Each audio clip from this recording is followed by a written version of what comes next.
परमपिता परमात्मा और उनकी सभी पवित्र आत्माओं को नमस्कार। माया के प्रभाव के कारण जीव समझता है कि जो कुछ हूँ मैं ही हूँ। उसके प्रत्येक कर्म के पीछे अहम का भाव छिपा होता है, जिस कारण वह हमेशा जन्म मरण के दुखदायी चक्कर से बंधा रहता है।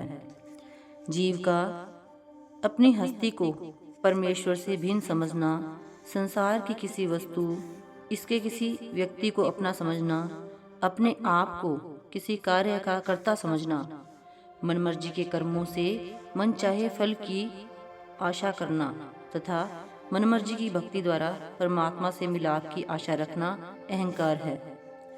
जिसको यह बोध हो जाता है कि संसार में जो कुछ हो रहा है एक परमात्मा के भाणे हुक्म या उसकी इच्छा अनुसार हो रहा है, वह अपने आप को किसी कार्य का कर्ता समझने के अहंकार से मुक्त हो जाता है। यह अवस्था कैसे प्राप्त होती है? कबीर साहिब का कथन है, हे प्रभु, ना तो मैं कुछ हूँ, ना ही मायामय जगत का कोई पदार्थ मेरा है। मेरा तन भी तेरा है, धन भी तेरा है तथा मुझे जो भी भोग पदार्थ प्राप्त हैं सभी तेरे हैं। जो कोई अपना सर्वस्व परमात्मा में अभेद कर देता है वह द्वैत के भाव से मुक्त हो जाता है। उसको संपूर्ण सृष्टि एक ही सृजनकर्ता की दिखाई देती है तथा वह उसको ही एक कर्ता समझता है। कबीर साहिब कहते हैं कि हे प्रभु, जब तक हमारे अंदर अहम भाव था तब तुम हमें कहीं भी दिखाई नहीं देते थे। जब हमने अपना अहम तेरे में अभेद कर दिया तो हमें कहीं भी तुम्हारे सिवा कुछ दिखाई नहीं देता।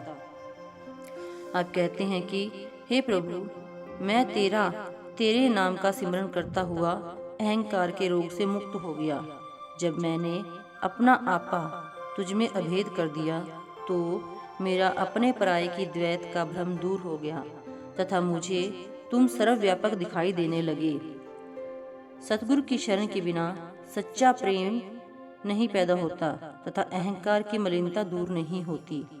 जब शब्द में लीन हो जाने से अपनी पहचान द्वारा आत्मा को यह बोध हो जाता है कि मेरा मूल स्रोत परमात्मा है, तब इसको अविद्या, अज्ञानता या अहंकार के रोग से छुटकारा मिल जाता है।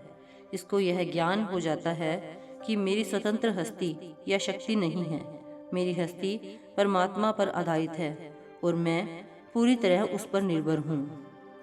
सो अहम या अपने आप की पहचान की अवस्था में आत्मा प्रत्यक्ष देख लेती है कि मैं सदा शब्द या परमात्मा पर निर्भर थी तथा शब्द या परमात्मा कभी मुझसे अलग नहीं था। इसको बोध हो जाता है कि मैं माया या अहंकार के कारण अपने आप को परमात्मा या शब्द से अलग समझने की अज्ञानता का शिकार थी।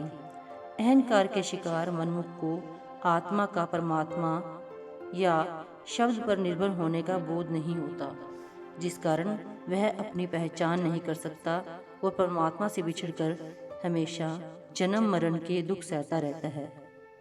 जो भाग्यशाली जीव परमेश्वर की कृपा द्वारा आत्मा को शब्द में अभेद कर लेता है वह अहंकार के रोग से मुक्त हो जाता है।